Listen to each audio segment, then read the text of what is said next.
Fear with Nair. আমরা কল্পনা সত্য ঘটনা বলে থাকি।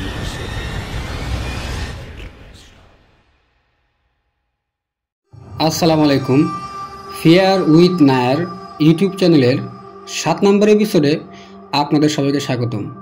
আমি আশা করি প্রিয় লিসেনার্স, আপনারা সবাই অনেক বেশি ভালো এবং সুস্থ আছেন। লিসেনার্স, আমরা কিন্তু ইতিমধ্যে ফিয়ার উইথ নায়ার ইউটিউব চ্যানেলে 6টা এপিসোড আপলোড করেছি এবং সেই সাথে কিন্তু আমরা রহস্যময় পৃথিবীর প্রথম এপিসোডও আমাদের ইউটিউব চ্যানেলে আপলোড করেছি। লিসেনার্স, আপনারা কিন্তু আমাদের এই এপিসোডগুলো শুনেছেন এবং আপনাদের গুরুত্বপূর্ণ মন্তব্য কমেন্ট বক্সে জানিয়েছেন। আপনাদের এই মন্তব্য এবং লাইক এগুলো কিন্তু লিসেনার্স আমাদের অগ্রযাত্রাকে আরও সামনে এগিয়ে নিতে গিয়ে অনেক বেশি অনুপ্রাণিত করে।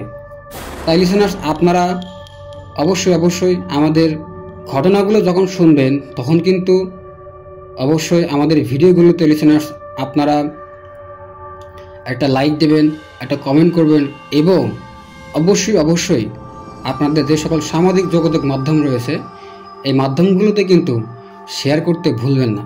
লিসেনার্স, আপনাদের পরিচিত অনেকেই কিন্তু এরকম সত্যিকারের ভৌতিক ঘটনা শুনতে পছন্দ করে। আর আপনারা কিন্তু চাইলে যারা এরকম সত্যিকারের ভৌতিক ঘটনা শুনতে পছন্দ করে তাদের সাথে কিন্তু আমাদের এই চ্যানেলের লিঙ্কটা শেয়ার করতে পারেন।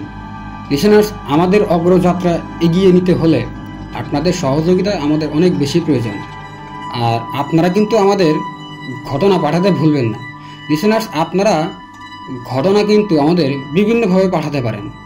প্রথমত, আপনারা কিন্তু আপনাদের সাথে ঘটে যাওয়া যদি কোনো সত্য ঘটনা থাকে বা আপনাদের পরিচিত বন্ধুবান্ধব, আত্মীয় স্বজন এরকম কারোর সাথে যদি কোনো সত্যিকারের ঘটনা ঘটে থাকে ভৌতিক, বা আপনাদের এলাকায় যদি প্রচলিত কোনো সত্যিকারের ঘটনা থাকে তাহলে কিন্তু আপনারা আমাদের ইমেলে এই ঘটনা জানাতে পারেন।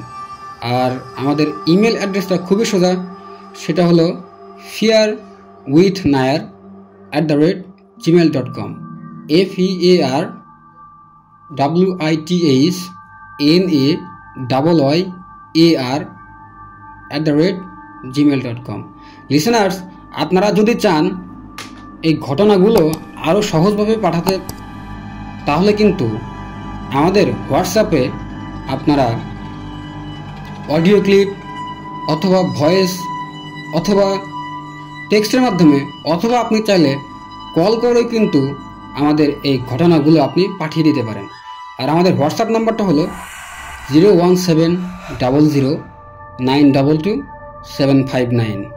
এছাড়াও লিসেনার, যদি আপনারা চান আমাদের ফেসবুকে মেসেঞ্জারের মাধ্যমে আপনারা অডিও ক্লিপ অথবা টেক্সটের মাধ্যমে ঘটনা পাঠাবেন তাহলে কিন্তু খুব সহজেই এই ভিডিওর ডেসক্রিপশন থেকে আমাদের দেওয়া ফেসবুকের যে আইডি লিঙ্কটা রয়েছে সেখানে গিয়ে কিন্তু আপনারা আপনাদের ঘটনা পাঠাতে পারেন। তো যাই হোক লিসেনার্স, আমরা এখন মূল ঘটনায় চলে যাব। আজকে ফিয়ার উইথ নায়ার ইউটিউব চ্যানেলের 7 নম্বর এপিসোডে যে প্রথম ঘটনা, এই ঘটনাটি আমি সংগ্রহ করেছি মিথিয়াপার কাছ থেকে। আর এই মিথিয়াপার বাড়ি হলো ময়মনসিংহ জেলার ত্রিশাল থানার কানিহারি ইউনিয়নের বারৈগাঁও গ্রামে। লিসেনার্স, আপনারা যারা এই ত্রিশাল থানার থেকে আমাকে এই মুহূর্তে শুনতেছেন তারা কিন্তু এই কানিহারি ইউনিয়নের বারৈগাঁও গ্রাম অবশ্যই চিনে থাকবেন। আর এই ঘটনাটি আজ থেকে প্রায় 14 বছর আগে ঘটে। ঘটনাটি ঘটে এই মিথিয়াপার নানু বাড়িতে। লিসেনার্স, ঘটনাটি যখন ঘটে তখন কিন্তু আমাদের এই মিথিয়াপা উনি তার এই নানু বাসাতেই ছিলেন। মিথিয়াপার খালামণি এবং তার কোনো এক নানুর সাথে এই ঘটনাটি ঘটে। লিসেনার্স, এখানে কোনো এক নানু বলতে আসলে বোঝানো হয়েছে, আপনারা হয়তো জেনে থাকবেন যে নানুর বাড়ি এলাকায় যারা আসলে নানুর বয়সের হয় তাদের কিন্তু আমরা নানু বলে ডাকি। আর যারা এই মামার বয়সের হয় তাদের কিন্তু আমরা লিসেনার্স মামা বলে ডাকি। তো এই কারণে এখানে আসলে লিসেনার্স এই কোনো এক নানু বলা হয়েছে। তো যাই হোক, মূল ঘটনায় যাওয়ার আগে লিসেনার্স আমরা এই মিথিয়াপার নানুর বাড়ি একটু বর্ণনা দিতে চাই, যাতে করে এই ঘটনাটি আপনাদের বুঝতে একটু সুবিধা হয়।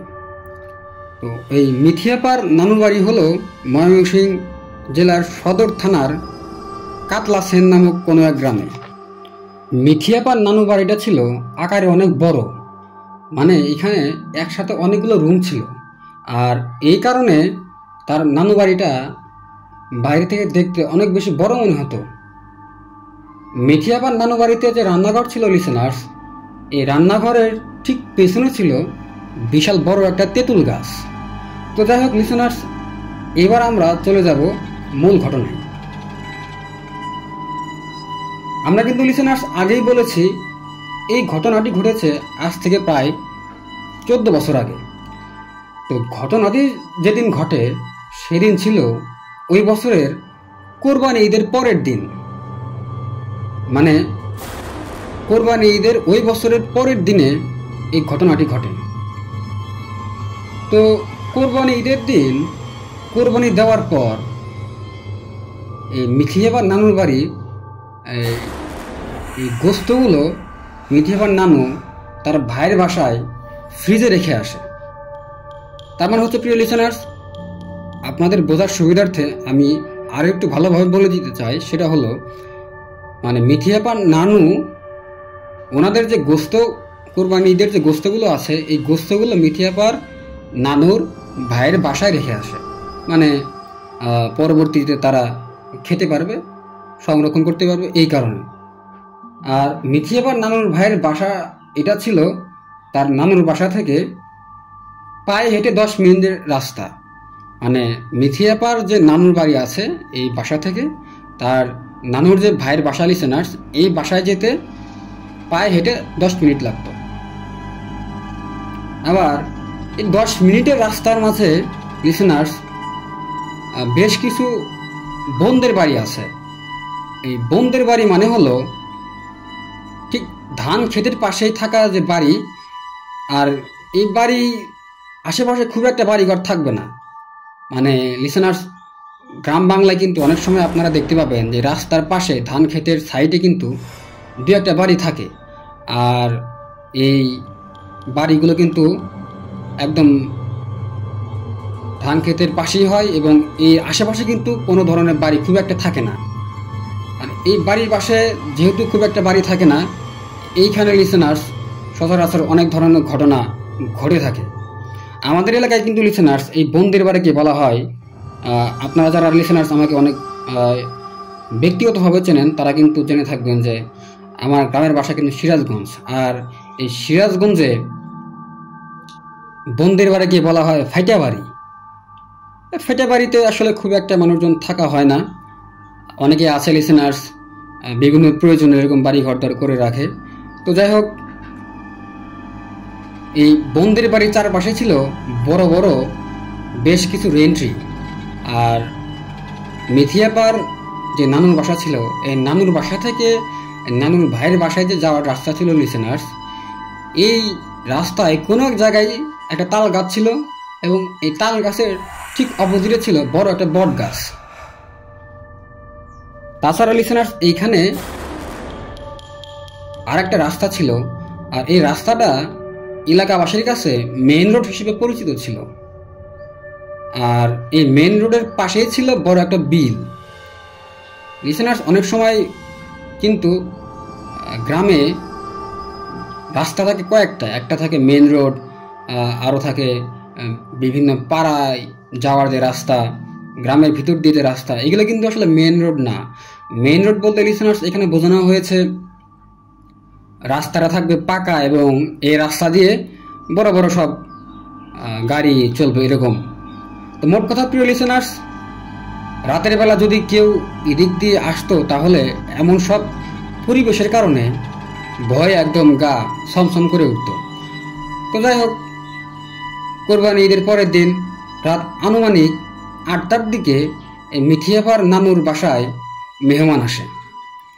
তো বাসায় মেহমান আসার কারণে মিঠি আপার খালামণি এবং তার কোনো এক নানু তার আরেক নানুর বাসায় যায় গোস্ত আনার জন্য। তো তারা যখন নানুর ভাইয়ের বাসায় যায় তখন আসলে কোনো ধরনের সমস্যা হয় না। তো সব কিছু তখন একদম স্বাভাবিক ছিল। মিঠি আপার খালামণি এবং তার নানু যখন মিঠি আপার নানুর ভাইয়ের বাসায় যায় গোস্ত আনতে, তখন তারা সেই বাড়িতে গিয়ে সবার সাথে একটু গল্প করে। যেহেতু লিসেনার্স দিনটা ছিল ঈদের পরের দিন, তো স্বাভাবিকভাবে তারা সবার সাথে একটু গল্প করে। আর এই গল্প করতে করতে রাত তখন প্রায় 10:45 বেজে যায়। তো যখন মিঠি আপার খালামণি এবং তার সেই নানু গোস্ত নিয়ে চলে আসবে, তখন মিঠি আপার আরেক নানু, মানে যাদের বাসায় তারা দুজন এই গোস্ত আনতে যায়, সে বলে যে রাত তো ভালোই হয়েছে, তোমরা এই মেন রোড দিয়ে যাও, তোমরা যে রাস্তা দিয়ে আসছো সেদিক দিয়ে গেলে ঝামেলা হতে পারে, তোমরা আর ওই রাস্তা দিয়ে যেও না, রাত হয়েছে, তোমরা এখন মেন রাস্তা দিয়ে যাও। লিসেনার্স, এই মিঠি আপার নানুর, মানে যার বাসায় সে গোস্ত আনতে মিঠি আপার খালামণি আর আরেক নানু গিয়েছিল, সে আরও বলে যে এই দিক দিয়ে কিন্তু রেন্ট্রি আছে, তাল গাছ আছে, বট গাছ আছে, এইখানে তোমাদের কোনো ধরনের ঝামেলা হলে হতে পারে। লিসেনার্স, এই রেন্ট্রির কাছে ঝামেলা হতে পারে এর মানে কিন্তু আসলে বোঝা যায় এইখানে আগে থেকে কোনো ধরনের আসলে ঝামেলা হয়ে আসছে। আর এই ঝামেলার কথা এলাকাবাসী তারা সবাই কিন্তু জানতো। গ্রামের ভাষায় কিন্তু, প্রিয় লিসেনার্স, এমন সমস্যাকে বাতাস লাগা বলে। আপনারা যারা লিসেনার্স গ্রামে থাকেন অনেক সময় দেখে থাকবেন অনেকে অনেক ধরনের রোগ হওয়ার পরে কবিরাজ যখন আসে তখন কিন্তু তারা বলে যে অমুকের বাতাস লাগছে। তো যাই হোক, মিঠি আপার খালামণি আর তার নানু নিজের নানুর ভাইয়ের বাসা থেকে, মানে মিঠি আপার নানুর ভাইয়ের বাসা থেকে গোস্ত নিয়ে রওনা দেয় রাত প্রায় 10টার দিকে। তখন কিন্তু নানুর ভাইয়ের বাড়ির আশেপাশে খুব একটা বাড়িঘর ছিল না, অনেকটা দূরে দূরে ঘর বাড়ি ছিল, মানে বন্ধের বাড়ির মতো। তো এই সময় মাঝে মাঝে কারেন্ট চলে যেত, আর কারেন্ট চলে যখন যেত তখন লিসেনার্স অনেক সময় থাকার পরে, সেই সময় তো লিসেনার্স আসলে খুব একটা কারেন্ট, মানে বিদ্যুৎ ওইভাবে ছিল না। আর যখন কারেন্ট চলে যেত ওই সময় কিন্তু লিসেনার্স গরমকাল ছিল, আর কোরবানি ঈদ কিন্তু আসলে গরমের দিকেই হয়। তো কারেন্ট যখন চলে যেত তখন অনেক দেরিতে কারেন্ট আসতো। কিন্তু ওই দিন কিন্তু লিসেনার্স একদম চাঁদনি রাত ছিল, কারণ সেদিন ছিল ঈদের পরের দিন। মানে কোরবানি ঈদ কিন্তু এই জিলহজ মাসের 10 তারিখে হয়, আমরা সবাই জানি।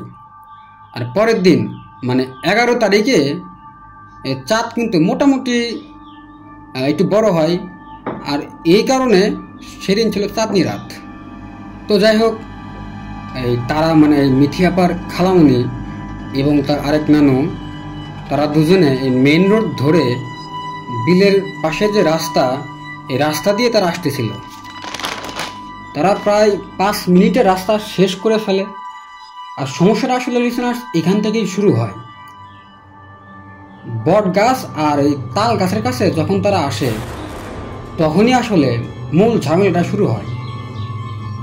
তখন তারা তাদের পিছনে এক ধরনের আওয়াজ শুনতে পায়, আর আওয়াজটা ছিল এমন, মনে হচ্ছে তাদের পিছনে থম থম এমন শব্দ করে কেউ একজন তাদের পিছনে হাঁটতেছে।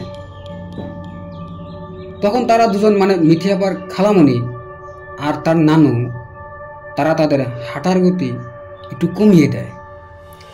ঠিক তখন তারা খেয়াল করে যে তারা যখন হাঁটার গতি কমিয়ে দেয় তখন এই থম থম আওয়াজটা মনে হচ্ছে আস্তে আস্তে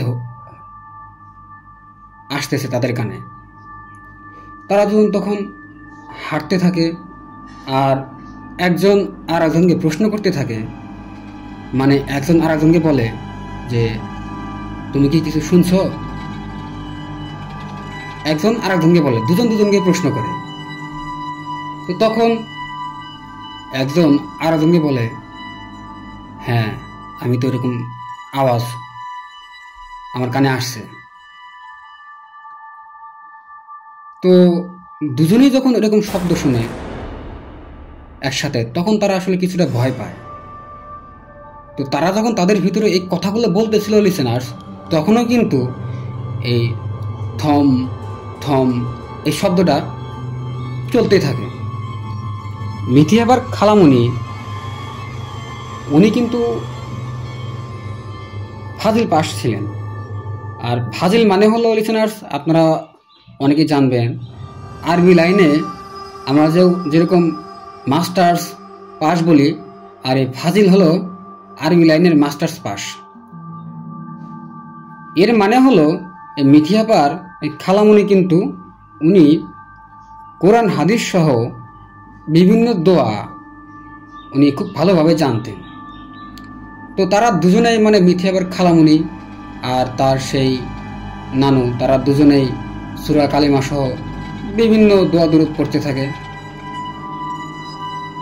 তখনও কিন্তু তারা আসলে তাদের এই যে ভয়, যে থম থম এই শব্দটা, এরকম শব্দের কারণে কিন্তু তারা একদম দাঁড়িয়েছিল, মানে তারা তখন আসলে কি করবে এটা তারা বুঝতে পারতেছিল না। আর দাঁড়িয়ে থেকেই তারা দুজনে সূরা কালিমা সহ বিভিন্ন ধরনের দোয়া দুরূদ পড়তে থাকে। তো তারা যখনই একটু পা আগায়, তখন তারা দেখতে পায় চারদিকের পরিবেশ একদম গাঢ় কালো হয়ে আসছে। আর এই যে তাল গাছটা ছিল, এই তাল গাছটা মনে হচ্ছে ভেঙে, মানে একবার নিচে পড়ে যাচ্ছে, আবার এই উপরের দিকে উঠতেছে। তাল গাছের আশেপাশে যে গাছগুলো ছিল লিসেনার্স, এইগুলো তখন একদম দুমড়ে মুচড়ে একদম মনে হচ্ছে ঘূর্ণিঝড় শুরু হচ্ছে। আর এই তাল গাছটা বারবার শুধু নিচের দিকে পড়ে যাইতেছিল আর একবার উপরে উঠতেছিল, মনে হচ্ছে একদম ঘূর্ণিঝড় শুরু হয়ে গেছে। আর তখন এই মিথিয়াবার খালামণি আর তার সেই নানু, ওনারা দুজন খুব জোরে জোরে আয়াতুল কুরসি পড়া শুরু করে, এবং তারা কেউ পিছনের দিকে না তাকিয়ে জোরে জোরে হাঁটা শুরু করে। কিন্তু লিসেনার্স, তখনও কিন্তু এই যে খিল খিল করে হাসির শব্দটা, এটা কিন্তু কমতে থাকে না। লিসেনার্স, এইখানে একটা বিষয় আপনাদের জানিয়ে দিতে চাই, আর সেটা হলো এই মিথিয়াবার নানুর বাড়ির সামনে কিন্তু ছিল একটা ধান ভাঙানোর মিল। মানে এইখানে এই এলাকার সবাই তারা কিন্তু তাদের যে ধান ছিল এটা ভাঙানোর জন্য আসতো। আর এই মিলের ঠিক পাশেই ছিল এই তাদের নানুদের পারিবারিক একটা কবরস্থান। লিসেনার্স, আর একটা বিষয় হলো এই মিথিয়াপার নানুর বাড়ির 4 কোণার 3 কোণা কিন্তু তাবিজ দিয়ে বন্ধ করা ছিল। আর বন্ধ করার কারণ যখন আমি এই মিথিয়াবার কাছে জানতে চাই, তখন এই মিথিয়াবা আমাদের জানায় যে বাড়ির, মানে এই মিথিয়াবার নানু বাড়িতে নাকি বিভিন্ন সময় বিভিন্ন ধরনের সব ভৌতিক কর্মকাণ্ড হতো। আর এই কারণেই কোনো এক হুজুরের মাধ্যমে এই বাড়ির 3 কোণা বন্ধ করা হয়। আর হুজুর তখন নাকি বলে যে বাড়ির 4 কোণা যদি বন্ধ করা হয়, তাহলে নাকি এই তার নানুর বাড়ির যে কোনো কারো নাকি বড় কোনো ধরনের ক্ষতি হয়ে যাবে। তো যাই হোক, এরপর এই যখনই তারা দুজন, মানে এই মিথিয়াবার খালামণি আর তার সেই নানু যখন এই কবরস্থানের কাছে আসে, তখন নাকি এই খিলখিল হাসির যে শব্দ ছিল এটা নাকি একদম বন্ধ হয়ে যায়। তো এরপরেই মিথিয়াবার খালামণি আর তার যে নানু, ওনারা দুজন বাসায় চলে আসে।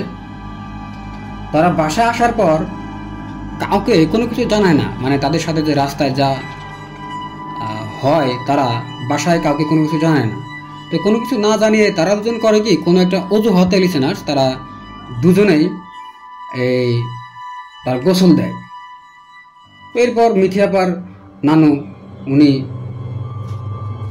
এই গরুর গোস্ত উনি রান্না শুরু করে। আর আমরা কিন্তু জানি লিসেনার্স, এই গরুর গোস্ত রান্না হতে কিন্তু প্রায় 1 ঘন্টার মতো লাগে। ঘটনার শুরুতেই কিন্তু আমরা বলেছিলাম মিঠি আপার নানুর বাড়ি রান্নাঘরের ঠিক পেছনেই কিন্তু ছিল বড় একটা তেঁতুল গাছ। তো এই মিঠি আপার নানু উনি কিন্তু 1 ঘন্টা মানে রান্না শেষ না হওয়া পর্যন্ত রান্নাঘরে ছিল, তখনও কিন্তু কোনো কিছু হয় না। তো রান্না শেষ করে যখন তিনি একটা চামচ আনার জন্য তাদের থাকার ঘরে যায়, তখন এসেই তিনি দেখতে পায় চুলার ওপরে মানে এই পাত্রের ভেতরে কোনো গোস্ত নাই। তো এটা দেখার পরে মিঠি আপার নানু কোনোভাবেই তার চোখকে এই ঘটনাটা বিশ্বাস করাতে পারতেছিল না। কারণ লিসেনার্স, এই নানুর রান্নাঘর থেকে তার থাকার ঘরে যেতে 20 সেকেন্ডেরও কম সময় লাগে। আর এই সময়ের মাঝে এতগুলো রান্না করা গোস্ত হঠাৎ করে উধাও হয়ে যাওয়া, এইটা মিঠি আপার নানু উনি কোনোভাবে বিশ্বাস করতে পারতেছিল না। আমি যখন এই ঘটনাটা সংগ্রহ করি, এই ঘটনাটা সংগ্রহ করার সময় আমি যখন মিঠি আপাকে বলি যে এটা তো বিড়ালের কারণে হতে পারে, মানে একটা বিড়াল কিন্তু লিসেনার্স খুব স্বাভাবিকভাবেই রান্না করা যে গোস্ত, এই গোস্তগুলো যে একটা বিড়াল খেতে পারে, এটা কিন্তু খুবই স্বাভাবিক একটা ঘটনা। তো মিঠি আপা আমাকে তখন বলে যে এইটা কোনোভাবে একটা বিড়ালের কাজ হতে পারে না, কারণ এই একটা বিড়াল কিন্তু মাত্র 20 সেকেন্ডের কম সময়ের ভিতরে এতগুলো রান্না করা গোস্ত লিসেনার্স কোনোভাবে সে কিন্তু খেয়ে ওখান থেকে চলে যেতে পারবে না। আর আরেকটা বিষয় হলো, মিঠি আপা আমাকে যেটা বলে সেটা হলো লিসেনার্স, এই যে পাত্রের ভিতরে এই গোস্তগুলো রান্না করা ছিল, এই পাত্রটা কিন্তু তখন মানে গোস্তগুলো উদা হওয়ার পরে এই পাত্রটা কিন্তু একদম চকচকে আর পরিষ্কার ছিল। এই কারণে মিঠি আপা আমাকে বলে যে এই গোস্তগুলো উদা হওয়ার পিছনে কোনোভাবেই এই একটা বিড়ালের হাত থাকতে পারে না।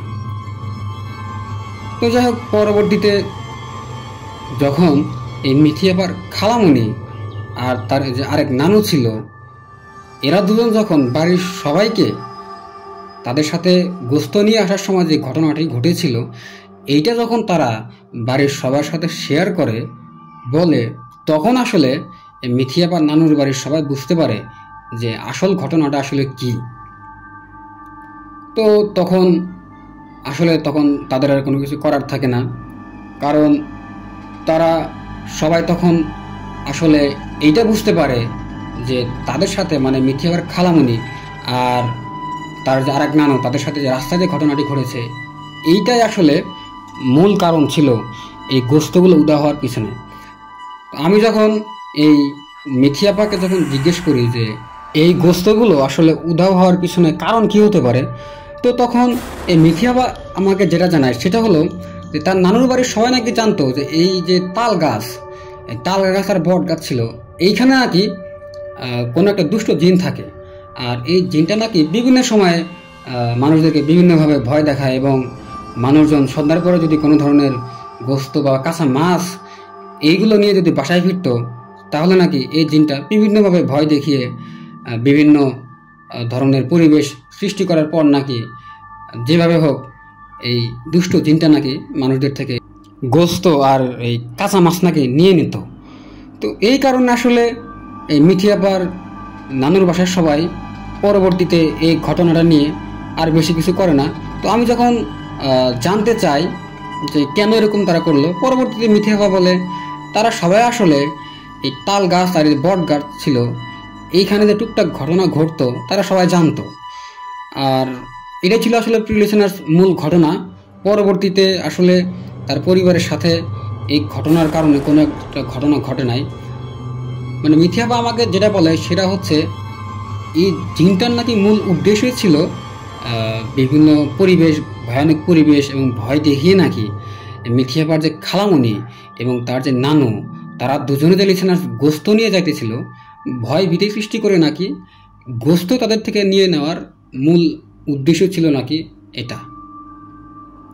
তো যাই হোক, পরবর্তীতে মিথি আপা উনি আমার সাথে ছোটো ছোটো আরও বিভিন্ন ঘটনা শেয়ার করবে বলে উনি আমাদের জানিয়েছে। আর মিথি আপা এটাও বলে যে সে অনেক ছোটোবেলা থেকে আসলে ভূত এফএম শুনে অভ্যস্ত এবং এখন সে বিভিন্ন ধরনের ভৌতিক এপিসোড শুনে লিসেনার্স। আর সেই সাথে উনি ফেয়ার উইথ নায়ার ইউটিউব চ্যানেলের একজন শুভাকাঙ্ক্ষী। তো লিসেনার্স, উনি আমাদের সবার কাছে দোয়া চেয়েছেন। আর লিসেনার্স, এটাই ছিল আসলে আজকের ফেয়ার উইথ নায়ার ইউটিউব চ্যানেলের 7 নম্বর এপিসোডের প্রথম ঘটনা। আমি আশা করি আপনাদের এই ঘটনাটা ভালো লেগেছে। এইখানে আমি দু একটা কথা বলতে চাই, সেটা হলো লিসেনার্স, আপনারা অনেক সময় শুনে থাকবেন যে গ্রাম বাংলায় বিশেষ করে সন্ধ্যার পর বা রাত্রে যদি কেউ হাট বাজার থেকে মাছ বা বিভিন্ন ধরনের গোস্ত, গরুর গোস্ত বা এই খাসির গোস্ত বা মহিষের গোস্ত নিয়ে যায়, তখন কিন্তু এক ধরনের লিসেনার্স দুষ্ট জিন থাকে এবং তারা কিন্তু এরকম কাঁচা গোস্ত, কাঁচা মাছ খেতে পছন্দ করে। আর এই সময়টাতে যদি কেউ একা থাকে তাহলে কিন্তু তারা এই মানুষগুলোর উপরে আক্রমণ করে বসে। আর তারা তখন বিভিন্ন ভয়ভীতি, বিভিন্ন ভয়ানক পরিবেশ, বিভিন্ন অবয়বের মূর্তি ধারণ করে তারা কিন্তু এই মাছ, কাঁচা মাছ আর এই কাঁচা গোস্ত নিয়ে নেওয়ার চেষ্টা করে। তো আমরা সবসময় চেষ্টা করব এরকম গভীর রাত বা ঠিক সন্ধ্যার পরে যেন হাট বা বাজার থেকে আমাদের বাড়িতে যাওয়া না লাগে। আর যদিও লিসেনার্স যেতে হয় তাহলে আমরা চেষ্টা করব যে আমাদের সাথে যেন কমপক্ষে একজন মানুষ যেন থাকে। তো এটা ছিল ঘটনা।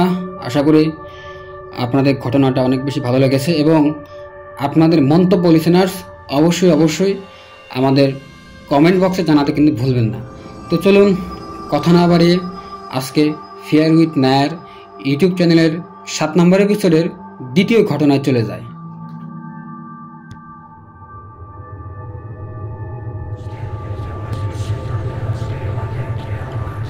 ফেয়ার উইথ নায়ার, আমরা কল্পনা সত্য ঘটনা বলে থাকি।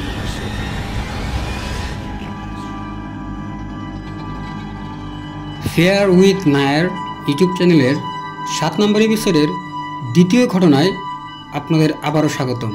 প্রিয় লিসেনার্স, আপনারা এই মুহূর্তে যারা আমাদের আজকের এপিসোডটি শুনতেছেন এবং পরবর্তীতে শুনবেন, আপনাদের কাছে আবার অনুরোধ থাকবে আপনারা অবশ্যই আমাদের এই চ্যানেলটি শেয়ার করবেন এবং যারা সত্যিকারের ভৌতিক ঘটনা শুনতে পছন্দ করে তাদের সাথে কিন্তু শেয়ার করতে ভুলবেন না এবং অবশ্যই আমাদের চ্যানেলটা আপনারা সাবস্ক্রাইব করবেন। লিসেনার, সেই সাথে কিন্তু আপনাদের ছোট্ট একটা লাইক এবং আপনাদের গুরুত্বপূর্ণ মন্তব্য কিন্তু আমাদের এই অগ্রযাত্রাকে আরও সামনে এগিয়ে নিতে কিন্তু আমাদের আরও বেশি উৎসাহিত করে। লিসেনার্স, আপনারা কিন্তু ঘটনা পাঠাতে ভুলবেন না। আর আমরা কিন্তু খুব সহজেই আপনাদের থেকে ঘটনা নিতে পারি। আপনারা চাইলে আমাদের ইমেল, আমাদের হোয়াটসঅ্যাপ বা আমাদের মেসেঞ্জারে কিন্তু আপনাদের সাথে ঘটে যাওয়া বা আপনাদের জানা বা আপনাদের এলাকায় প্রচলিত আছে এমন কোনো ভৌতিক ঘটনা আমাদেরকে ইমেল অথবা হোয়াটসঅ্যাপ অথবা মেসেঞ্জারের মাধ্যমে পাঠাতে পারেন।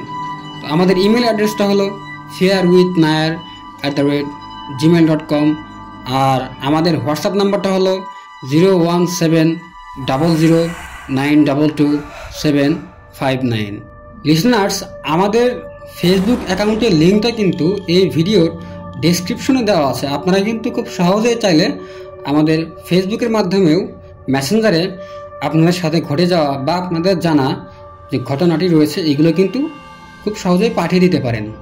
তো চলুন কথা না বাড়িয়ে আজকে ফেয়ার উইথ নায়ার ইউটিউব চ্যানেলের 7 নম্বর এপিসোডের দ্বিতীয় ঘটনায় চলে যাই।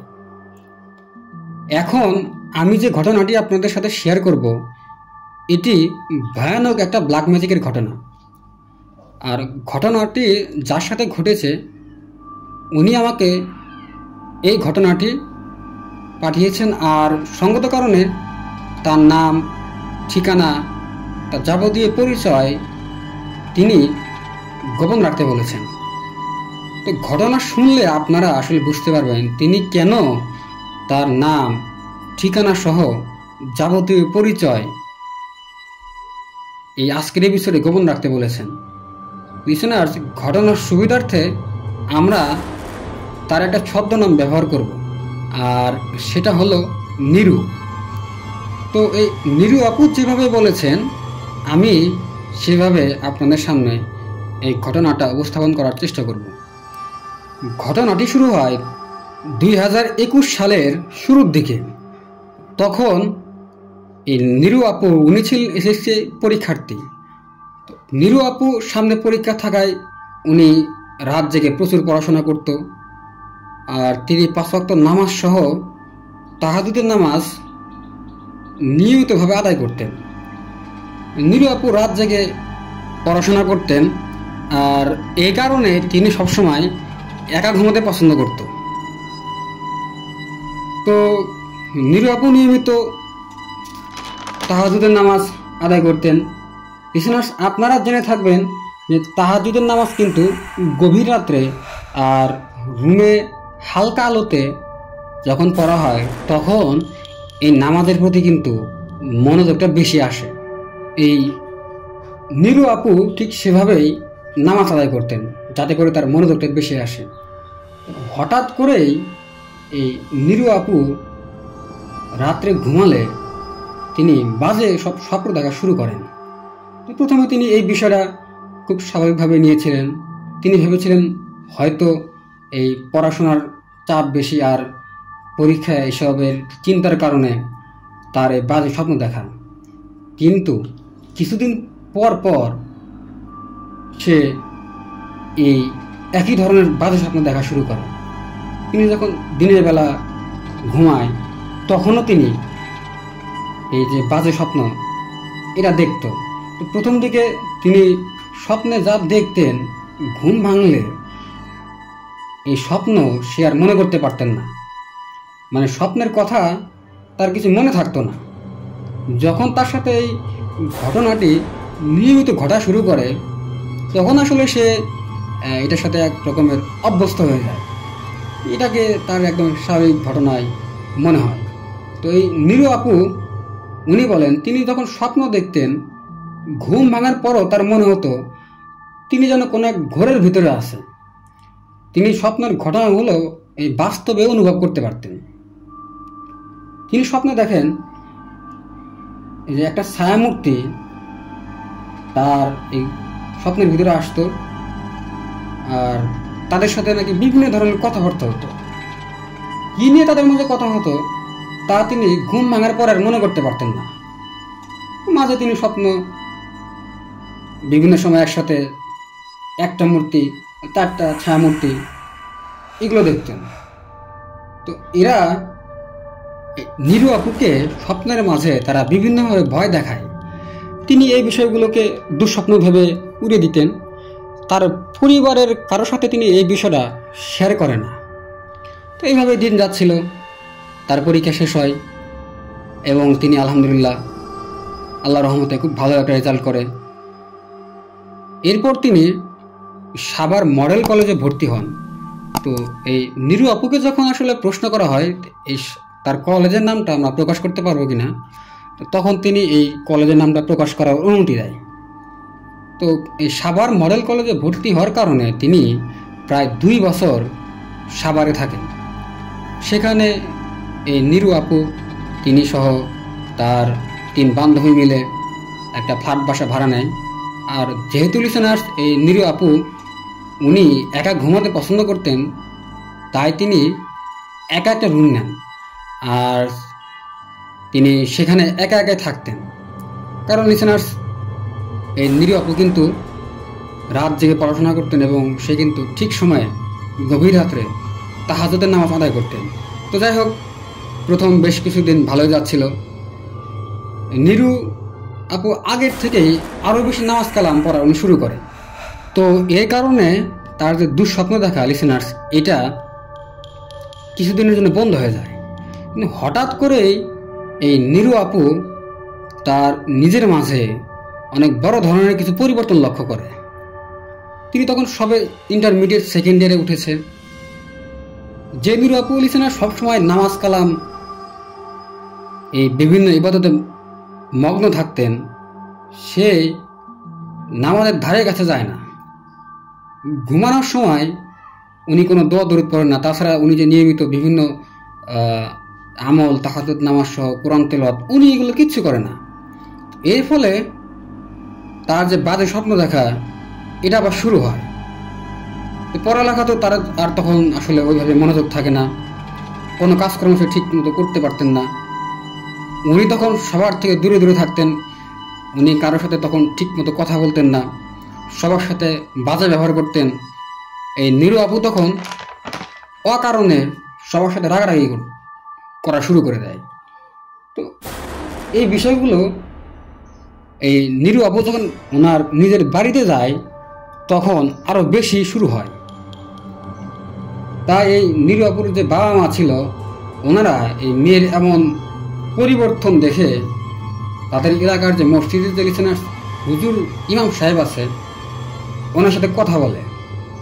তো কথা বলার এক পর্যায়ে যখন হুজুর উনি সব কিছু শোনার পরে হুজুর বলে এই নিরু আপুকে রাত্রে লাইট অফ করে আর তাহাজ্জুদ নামাজ পড়া যাবে না, উনি এটা নিষেধ করে দেয়।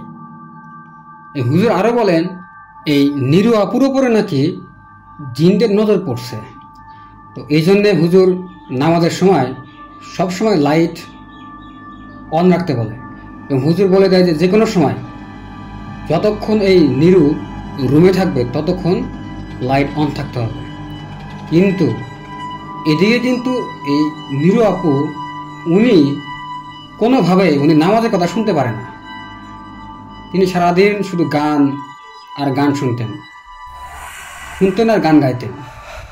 নামাজের সময় এমনকি আজানের সময়ও নাকি তিনি গান শুনতেন। সময় মতো কোনো কাজ সে করতে পারতো না। এদিকে তার যে দুঃস্বপ্ন দেখা, এটা কিন্তু তখন বেড়ে যায়। সে ঘুমালে, দিনে হোক আর রাতে হোক লিসেনার, সে যখন ঘুমাতো তখনই কিন্তু সেই বিভিন্ন ধরনের এই দুঃস্বপ্ন এটা দেখা শুরু করে। মাঝে মাঝে তিনি এই ঘুমের মধ্যেই একদম যে প্যারালাইজড রোগী, এই প্যারালাইজড রোগীর মতো হয়ে যেতেন লিসেনার্স। হাত পা তিনি তখন নাড়াচাড়া করতে পারতেন না। পরে ঘুমের মধ্যে যখন তিনি আয়াতুল কুরসি পড়া শুরু করে তখন তিনি এই স্বাভাবিক রূপে ফিরে আসে, আর তখন তার হাত পা তিনি নাড়াতে পারেন। তো তিনি বাড়ি থেকে আবার সাভারে চলে আসেন। যেহেতু তিনি ইয়ার চেঞ্জ পরীক্ষা দিয়েছেন, সামনে তার এইচএসসি ফাইনাল পরীক্ষা, তাই তার পড়ালেখার চাপ আরও অনেক বেশি বেড়ে যায়। আর একদিন হয় কি, তার ফ্ল্যাটের সবাই বিভিন্ন কারণে বাড়িতে চলে যায়। তো নিরু আপু একা হয়ে যায় তখন।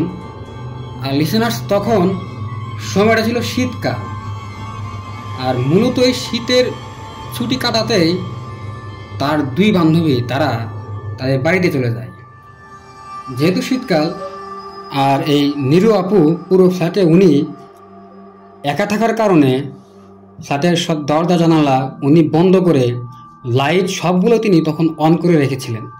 তো হঠাৎ এই নিরু আপু উনি শুনতে পায় তিনি যে রুমে থাকেন সে রুমের দরজা অনেক জোরে মনে হয় কে বন্ধ করলো।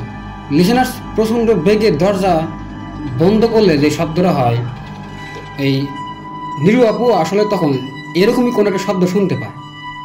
তো নিজেকে তিনি সাহস দেন এই বলে যে হয়তো বা দরজায় কোনো ধরনের সমস্যা আছে, এই কারণে এরকম একটা শব্দ হয়। তিনি অদ্ভুত বিভিন্ন ধরনের শব্দ তখন তার আশেপাশে শুনতে পায়। লিসেনার্স, আগেই কিন্তু বলেছি এই নিরু আপু উনি অনেক সাহসী একজন মেয়ে ছিলেন। এই কারণে তিনি তার যে শব্দগুলো যে আসে, এই শব্দের উৎস উনি খোঁজা শুরু করেন। তো কখনো তিনি শুনতে পান ওয়াশরুমের দরজায় যদি কেউ নক করলে যেমন শব্দ হয় ঠক ঠক, এমন শব্দ তিনি শুনতে পায়। আবার মাঝে মাঝে এই ভূমিকম্প হলে যেমন সব কেঁপে ওঠে, ঠিক তেমনই জানালার যে গ্লাস লিসেনার্স, এই গ্লাসগুলো নাকি কেঁপে উঠত। তো রাতের ঘুমের মাঝে এসব শব্দ শুনে তার যখন ঘুম ভেঙে যেত, তখন তিনি তার যে জানার যে আগ্রহ লিসেনার্স, তিনি কিন্তু একদম সাহসী মেয়ে ছিলেন। আর এই কারণে যখনই তিনি কোনো ধরনের শব্দ পেতেন, তখন তিনি এই শব্দটা কোন জায়গা থেকে আসে এটা খুঁজতে যেতেন আর দেখতেন যে তার রুমের সব কিছু আসলে ঠিকঠাক আছে কিনা। তো এর মাঝে তিনি যখন আসলে ঘুমাতেন, তখন তার যে ঘুমের ভিতরে তার যে দুঃস্বপ্ন দেখা, এটা খুব বেশি হতে থাকে। আর এর কারণে লিসেনার্স, তার যে শারীরিক পরিবর্তন হয়, সেই সাথে কিন্তু তার মানসিকও বিভিন্ন ধরনের সমস্যা দেখা দেয়। সে তার যে রুমমেট ছিল তাদের সাথে খুব খারাপ ব্যবহার করত কোনো কারণ ছাড়াই, এবং ওই সময়টাতে তিনি আসলে একদম একা থাকতো। তার যখন সমস্যা খুব বেশি হয়, তখন তার যারা রুমমেট ছিল তারা এই নিরু আপুর বাবা মাকে এই বিষয়গুলো খুলে বলে। তো নিরু আপুর বাবা মা যখন এই বিষয়গুলো জানতে পারে পুরোপুরিভাবে, তখন তারা এই নিরু আপুকে গ্রামের বাসায় নিয়ে আসে। গ্রামের বাসায় নিয়ে আসার পরে এই নিরু আপুর বাবা মা প্রথম যে হুজুরকে দেখিয়েছিল, এই হুজুরের সাথে আবার যোগাযোগ করে। এই হুজুর কিন্তু এই নিরু আপুর এলাকার মসজিদের ইমাম ছিলেন। তো হুজুর আবার আসে, উনি এই নিরু আপুর সাথে কথাবার্তা বলে। তো হুজুর ওই দিন বলে এই নিরু আপুর সাথে নাকি এক দুষ্ট একটা জিন আছে, এবং এই জিনটা তার কাছে আসতে পারে না, দূর থেকে এই নিরু আপুকে সে দেখে। হুজুর তখন আরও বলে এই নিরু আপুর কোনো এক আত্মীয় এই নিরু আপুকে নাকি কুফরি এক কালাম করছে। তো কে করছে, হুজুরকে যখন এটা প্রশ্ন করা হয়, হুজুর তখন এটা বলতে চায় না। তো অনেক জোরাজুরির পর লিসেনার্স, এই হুজুর এটা বলতে রাজি হয়। কিন্তু এই নিরু আপু যখন আমাদেরকে ঘটনাটা পাঠায় লিসেনার্স, এই নিরু আপু কিন্তু উনি যার সাথে যে তাকে এই কুফরি কালাম করছে, এটা কিন্তু আমাদের প্রকাশ করতে নিষেধ করে। তো যাই হোক, হুজুর বলেছিলেন এই কুফরি করার মাধ্যমে নিরু আপুর উপরে জিন চালান করা হয়েছে। আর হুজুর বলে এই কুফরি কাটানো নাকি তার সাধ্যের বাইরে। তো হুজুর তার যতটুকু সাধ্য ছিল, এই সাধ্য অনুযায়ী ঝাড়ফুঁক করেন, পানি পড়া দেন, আর সাথে কিছু আমল দেন। এইভাবে দিন যাচ্ছে। নিরু আপুর অবস্থা দিন দিন আরও খারাপ হতে থাকে। তিনি সবার সাথে খুব খারাপ ব্যবহার করে, গালিগালাজ করত। এমনকি এই নিরু আপু প্রায় সময়ে তাদের যে বাসা ছিল, এই বাসার ছাদের রিলিংয়ের ওপরে একা একা হাঁটত। বাড়ির লোকজন তাকে জোর করে নিচে নিয়ে যেত। যেহেতু লিসেনার্স, এই নিরু আপুর রাতে ঘুম হতো না, তাই সে মাঝে মাঝে রাত জেগে বই পড়তো। তো একদিন শেষ রাতের দিকে নিরু আপু যখন ঘুম না হওয়ার কারণে বই পড়তেছিল, তখন তিনি শুনতে পান তার ঘরের বাইরে কেউ একজন হাঁটাহাঁটি করতেছে আর গুনগুন করে গান গাইতেছে। তো গানের সুরটা ছিল খুবই বাজে, এবং এই গানের সুরের কারণে এই নিরু আপুর খুব মাথা ব্যথা শুরু হয়। তিনি তখন করে কি লিসেনার্স, তার দু হাত দিয়ে তিনি তার দোকান একদম ঢেকে রাখে।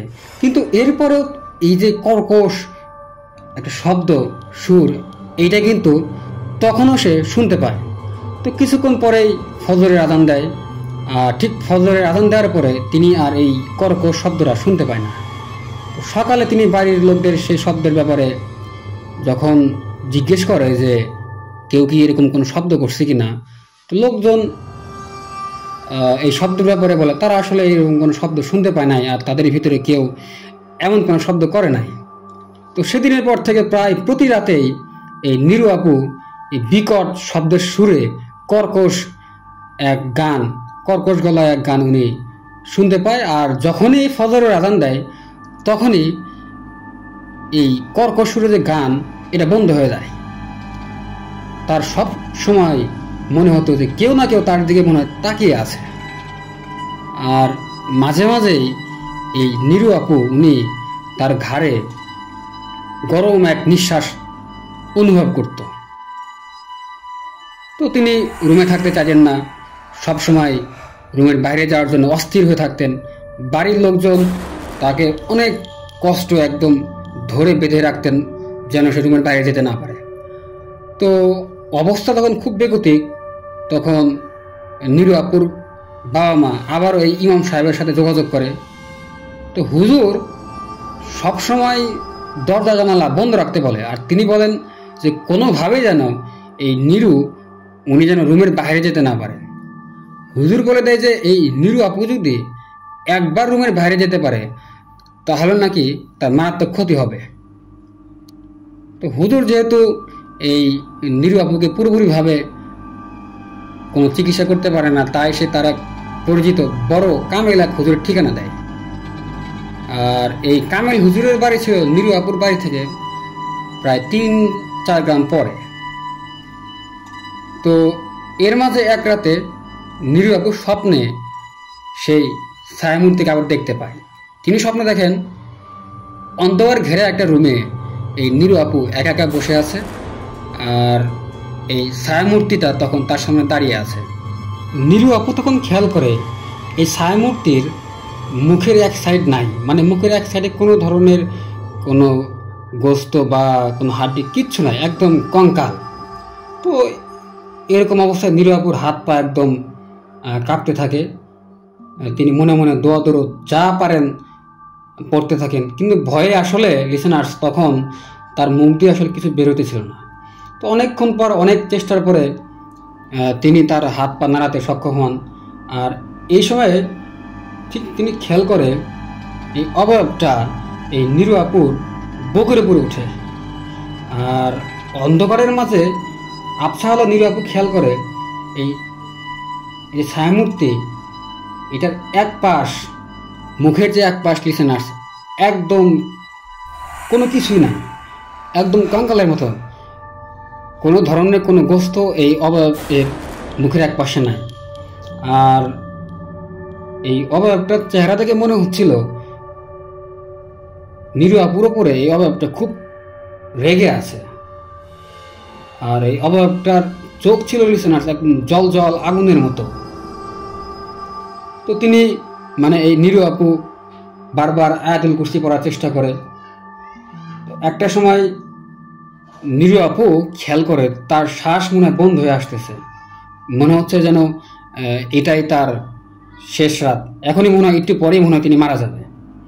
তো এইভাবে নিরু আপু যখন আয়াতুল কুরসি পড়তে থাকে একটা সময় হঠাৎ করে তার বুকের উপর থেকে সরে যায় এবং নিরু আপু মনে হয় তখন মনে হয় যে তার জ্ঞানটা ফিরে আসে এবং সে সাথে সাথে ঘুম থেকে ওঠে। ওঠার পরে সে লাইট অন করে।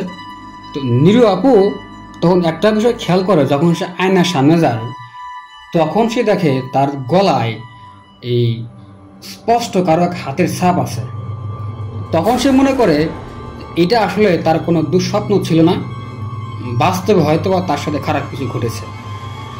তো তখন সে গলায় ব্যথার কারণে তার গলা এবং তার ঘাড় সে নাড়াতে পারে না, তখন তার প্রচুর ব্যথা অনুভব হইতেছিল। তো তিনি সেই রাতেই বাড়ির সবাইকে ঘুম থেকে ডেকে তুলে গলার অবস্থা দেখান এবং তিনি স্বপ্নে আসলে যেটা দেখে এটা তার বাড়ির সবার সাথে খুলে বলে। তো এটা জানার পরে বাড়ির সবাই আসলে খুবই চিন্তায় পড়ে। তো দুদিনের মধ্যে এই ইমাম সাহেবের দেওয়া যে ঠিকানাটা ছিল এই ঠিকানায় এই নিরু আপুর বাবা মা যোগাযোগ করে এবং যোগাযোগ করার পরে কোনো একটা দিনে এই হুজুর এই নিরু আপুদের বাসায় আসে। তো হুজুর তার কাছে থাকা জিনের মাধ্যমে সব খোঁজ নেয়। খোঁজ নিয়ে এই কামেল যে হুজুর উনি বলে যে আমি কয়েকদিন পরে আপনাদের সব কিছু জানাব। তো এটা বলার পরে হুজুর সেদিনের মতো চলে যায়। তো পরে হুজুর যা বলেন তা ছিল এরকম, লিসেনার্স আমি এখন হুজুরের ভাষায় কথা বলব। নিরু আপুর পরিবারের ওই গ্রামে ছিল অনেক নাম ডাক। পরিবারের সবাই সবসময় গরিব দুঃখীদের পাশে থাকতো। আর নিরু আপুও অনেক ভদ্র ও ধর্মভীরু ছিলেন। তো এই কারণে গ্রামের সবার মুখে মুখে নিরু আপুর পরিবার নিয়ে কথা হতো এবং সবাই সুনাম করত। এসব দেখে নিরু আপুর এই কিছু আত্মীয় খুব হিংসা করত, আর এই হিংসার বশবর্তী হয়ে তার কিছু আত্মীয় কালো জাদুর আশ্রয় নেয়। আর এই কালো জাদুর মাধ্যমে এই নিরু আপুর ওপরে তাদের এই কিছু আত্মীয় একটা জিন চালান করে দেয়, যাতে করে এই নিরু আপুর আমাদের পরিবারের সহ এই নিরু আপুর বদনাম হতে থাকে এবং সারা জীবনের মতো যেন এই নিরু আপু অবিবাহিত থাকে, মানে আই বুড়ি যেটাকে বলে লিসেনার্স। এবং ধীরে ধীরে একটা সময়ে অসুস্থতার শিকার হয়ে যেন নিরু আপু মারা যায়। তো হুজুর এই যেহেতু সে একজন কামেল হুজুর ছিল, তাই এই হুজুর রুকিয়ার মাধ্যমে এই নিরু আপুর কাছ থেকে এই জিনকে তাড়াতে সক্ষম হয়। লিসেনার্স, এটা কিন্তু খুব সহজ কাজ ছিল না। একমাত্র এই আমরা জানি কিন্তু লিসেনার্স, সব হুজুর কিন্তু এরকম কোনো ধরনের শর্ত ছাড়া এই কালো জাদুর যে জিনগুলো থাকে লিসেনার্স, এদেরকে কিন্তু সারাতে পারে না। তো এই হুজুরটা খুব সহজেই, যেহেতু উনি কামেল একজন হুজুর ছিলেন, উনি এই নিরু আপুর ওনার দেহ থেকে এই যে পিশাচ যে জিন ছিল ওনাকে ছাড়াতে সক্ষম হয়। এবং এটা ছাড়ানোর পর হুজুর এই নিরু আপুকে বিভিন্ন আমল দেয় এবং সে কিছু নিয়মের ভিতরে চলতে বলে নিরু আপুকে। কিন্তু লিসেনার্স, এই কালো জাদুর প্রভাবে নিরু আপুর কিন্তু বিভিন্ন ধরনের ক্ষতি হয়। তিনি হাইপার টেনশনে লেভেল 2-এ থাকেন। তো একজন গাইনোকোলজিস্ট তাকে বলেন যে তিনি কখনো আসলে মা হতে পারবেন না। তো এটা শুনে নিরু আপু খুব ভেঙে পড়ে। পরবর্তীতে আস্তে আস্তে তিনি এই স্বাভাবিকভাবে ফিরে আসেন। একটা সময় তিনি আরও জানতে পারেন তার গর্ভাশয়ে সিস্ট হয়ে গেছে এবং তিনি এখন নিয়মিতভাবে মেডিসিন নিচ্ছেন। আর তিনি আসলে মাঝে মাঝে যখন এটা ভাবেন তিনি খুব ভেঙে পড়েন। তো এই কারণে লিসেনার্স, তিনি আমাদের কাছে তার শারীরিক সুস্থতার জন্য দোয়া চেয়েছেন। আর এইটা ছিল আসলে লিসেনার্স ঘটনা।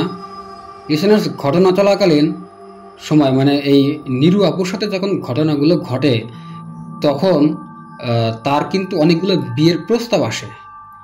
আর এই বিয়ের প্রস্তাবগুলো তিনি নিজেই ভেঙে দেয়।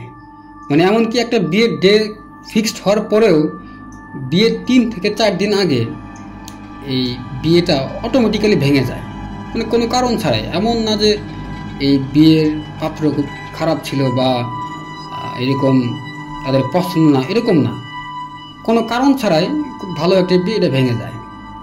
তো লিসেনার্স, এটাই ছিল ঘটনা। ঘটনাটা আমি কতটুকু ভালোভাবে বর্ণনা করতে পেরেছি আপনাদের সামনে আমি জানি না।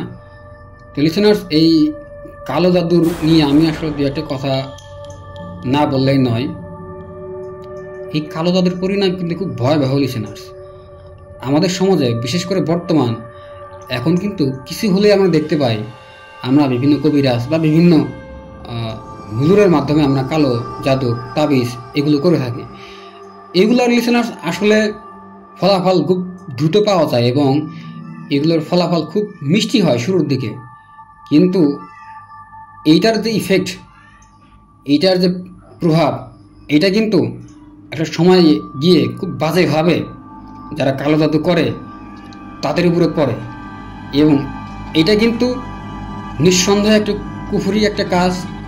এবং যদি আপনি লিসেনার্স এই কালো জাদুর কোনোভাবে আশ্রয় নেন, তাহলে কিন্তু আপনি মারাত্মক একটা কবিরা গুনাহ করে ফেলেন। তো লিসেনার্স, কোনোভাবেই আমাদের এই কালো জাদুর আশ্রয় নেওয়া যাবে না। আমাদের সবসময় সর্বশক্তিমান মহান আল্লাহর উপরে বিশ্বাস রাখতে হবে। যে কোনো পর্যায়ে, যে কোনো অবস্থায় আমাদের বিশ্বাস রাখতে হবে একমাত্র আল্লাহর উপরে। কোনোভাবেই এই বিশ্বাস আমাদের হারানো যাবে না। তো এটা ছিল ঘটনা। আমি আশা করি লিসেনার্স, আর একটা বিষয়, আপনারা কিন্তু আপনাদের আশেপাশে খোঁজ নিলেই দেখতে পাবেন যে বিভিন্ন মানুষ বিভিন্নভাবে এই কালো জাদুর আক্রমণে প্রায় ধ্বংসের পথে। আর লিসেনার্স, এরকম ঘটনা যদি আপনাদের জানা থাকে তাহলে কিন্তু আমাদের ভুলবেন না জানাতে। আর আপনি জানাতে পারেন আমাদের ইমেলে। আমাদের ইমেল অ্যাড্রেসটা হলো fearwithnair@gmail.com। তাছাড়া আপনি চাইলে কিন্তু এই ঘটনাগুলো আমাদের হোয়াটসঅ্যাপে পাঠাতে পারেন। আমাদের হোয়াটসঅ্যাপ নাম্বার হলো 01700922759। এছাড়াও লিসেনার্স, আপনারা চাইলে কিন্তু এই ঘটনাগুলো আমাদের যে ফেসবুক অ্যাকাউন্ট আছে, এই ফেসবুক অ্যাকাউন্টের মাধ্যমে মেসেঞ্জারে খুব সহজেই অডিও ক্লিপ অথবা টেক্সটের মাধ্যমে অথবা মেসেঞ্জারে কল দিয়ে কিন্তু আপনি এই ঘটনাগুলো পাঠাতে পারেন।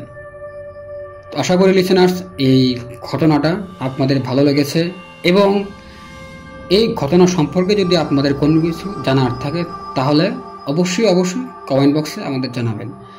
তো চলুন কথা না বাড়িয়ে আজকে ফিয়ার উইথ নায়ার ইউটিউব চ্যানেলের 7 নম্বর এপিসোডের তৃতীয় ঘটনায় চলে যায়।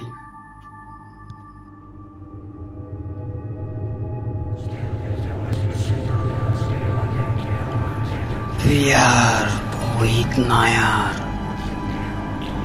আমরা কল্পনা সত্য ঘটনা বলে থাকি।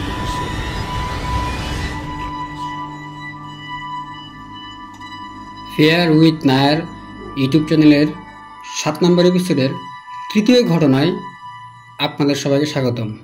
লিসেনার্স, আপনারা আমাদের চ্যানেলটা কিন্তু সাবস্ক্রাইব করতে ভুলবেন না এবং আপনাদের পরিচিত যারা এই সত্যিকারের ভৌতিক ঘটনা শুনতে পছন্দ করে তাদের সাথে কিন্তু আমাদের চ্যানেলের লিঙ্কটা অবশ্যই শেয়ার করবেন। তো আমি বেশি কথা বলবো না, আমি আজকে তৃতীয় ঘটনায় চলে যাব। আজকে এই তৃতীয় ঘটনাটা এটা আমার নিজ গ্রামের ঘটনা। আর আমি তখন অনেক ছোট ছিলাম যখন এই ঘটনাটা ঘটে। আমার খুব একটা বেশি মনে নাই, তবে আমার একটু মনে ছিল। আর ঘটনাটা এটা যখন আমি রেকর্ড করার পূর্বে আমি আমার বড় বোনের থেকে এই ঘটনাটা আরও ভালোভাবে শুনি এবং শোনার পর আমি এই ঘটনাটা রেকর্ড করি। তো যাই হোক লিসেনার্স, এই ঘটনাটা ঘটে আজ থেকে প্রায় 14 থেকে 15 বছর পূর্বে। আর ঘটনাটা সিরাজগঞ্জ জেলার রায়গঞ্জ উপজেলার ব্রহ্মগাছা ইউনিয়নের সুবর্ণবাদী গ্রামে। লিসেনার্স, যেহেতু এই ঘটনাটা আমার নিজ গ্রামে ঘটে আর আমি তখন অনেক ছোট ছিলাম, এই ঘটনাটা সম্পর্কে আমি তখন খুব একটা জানা ছিল না। পরবর্তীতে এই ঘটনাটা এলাকার সবাই জানে এবং আমি আমার বড় বোনের কাছ থেকে এই ঘটনাটা শুনি। তো লিসেনার্স, ঘটনা শুরু করার পূর্বে আমি কিছু কথা বলতে চাই। আর সেটা হলো, আগে কিন্তু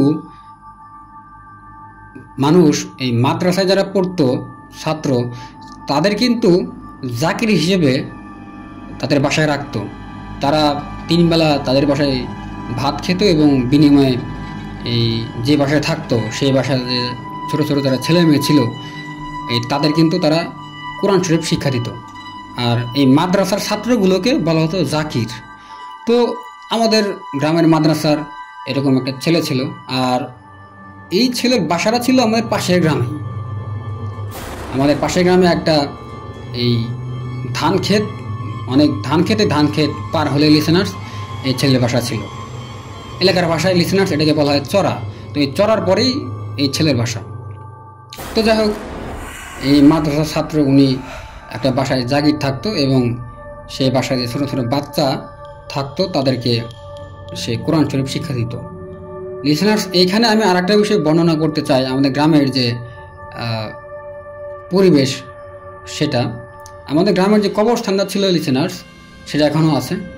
এইটা ছিল আমাদের গ্রামের একদম এক সাইডে, মানে একদম দক্ষিণ দিকের একদম শেষের দিকে।